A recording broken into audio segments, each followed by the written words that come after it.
At the most basic of levels, everybody in the grocery environment is doing essentially the same thing.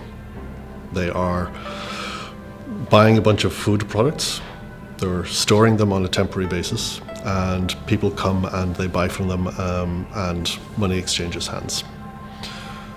The models, though, when you start getting under peeling the onion a little bit, the models are very different. You've got some very high-end, very customer service focused. You'll see Starbucks in stores, you'll see lounging areas, you'll see a variety of different consumer-friendly types of features, and then you'll see very, if you like, very cost-conscious, very budget-focused types of things.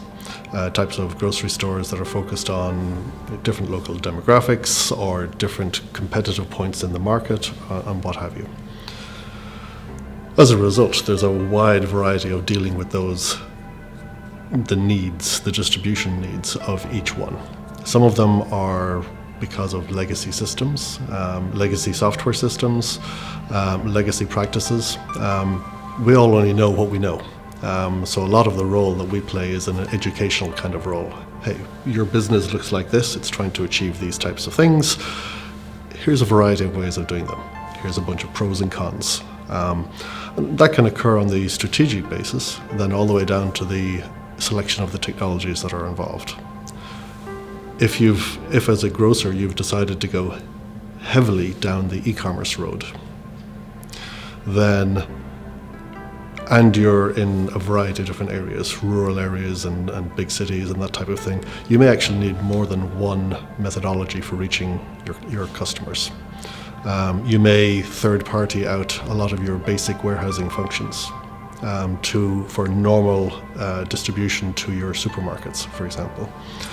But in your e-commerce environment, it really is strongly dependent on the customer experience. Is going 3PL really the way that you want to go? You're losing control, it could be said, unless you really tightly bind it from a contractual point of view, but you're outsourcing the control of one of the most essential pieces. From the consumer point of view, the essential pieces are what they're interacting with, whether it's on a tablet or a screen, and then the delivery part of it. Is it ready when they pick up? Everything that happens in between, the customer, frankly, could care less about. And that's really sort of where we come in. It's the piece that happens in the middle. So if your business is urban or rural, there are different sets of questions you have to deal with. Your customer expectations.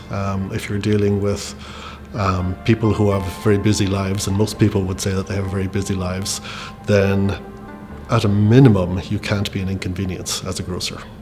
So now the types of discussions that we have with grocery companies are, what is it that you're trying to achieve? Why are you trying to achieve it?